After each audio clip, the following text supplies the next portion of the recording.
I give the floor to a representative of Luxembourg.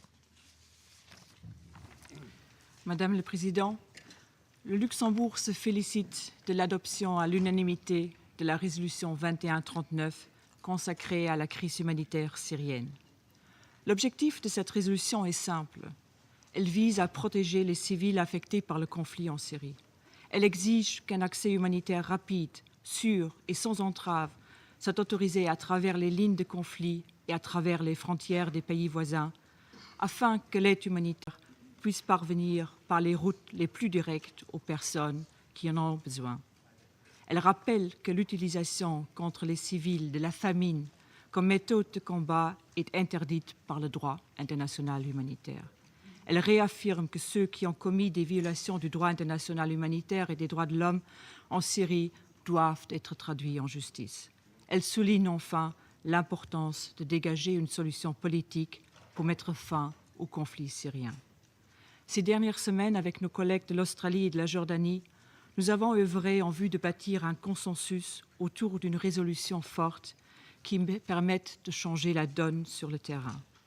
En adoptant la résolution 2139, le Conseil de sécurité envoie un message clair et uni à toutes les parties au conflit en Syrie, afin que soit garanti l'accès humanitaire à tous les Syriens dans le besoin, afin que soient levés les sièges des villes où les civils sont pris au piège, afin que cessent les sauvageries insensées, les bombardements indiscriminés, l'emploi de barils d'explosifs qui ont pour seul but de terroriser les populations civiles.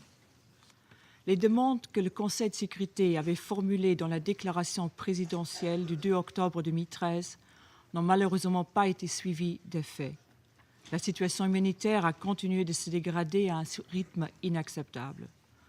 Aujourd'hui, ce sont près de 10 millions de Syriens, dont la moitié des enfants, qui ont besoin d'une assistance humanitaire urgente. Plus de 3 millions d'entre eux vivent dans des zones difficiles d'accès. Plus de 2,4 millions de Syriens, dont la moitié des enfants, ont dû se réfugier dans les pays voisins, en premier lieu au Liban et en Jordanie. Face à cette détérioration dramatique de la situation, le Conseil de sécurité se devait d'agir. Madame le Président, avec le vote unanime d'aujourd'hui, le Conseil de sécurité assume ses responsabilités. Il incombe désormais aux parties au conflit en Syrie et au premier chef aux autorités syriennes de mettre en œuvre pleinement et sans délai les dispositions de la résolution que nous venons d'adopter et les dispositions de la déclaration présidentielle du 2 octobre dernier. Les autorités syriennes doivent sans plus tarder endosser le communiqué de Genève du 30 juin 2012. Les parties doivent œuvrer en vue d'une véritable transition politique qui réponde aux aspirations légitimes du peuple syrien.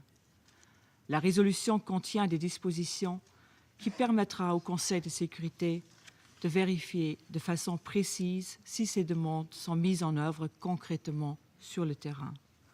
En cas de non-respect de la présente résolution, le Conseil exprime son intention de prendre des mesures supplémentaires pour soutenir l'indispensable action humanitaire en Syrie. Aujourd'hui, il est tout à l'honneur de ce Conseil d'avoir su faire prévaloir le droit international humanitaire et les besoins du peuple syrien sur les intérêts de ceux qui s'accrochent au pouvoir en Syrie.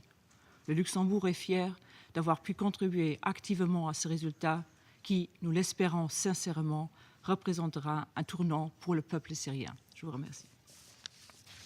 I thank the representative of Luxembourg for a statement.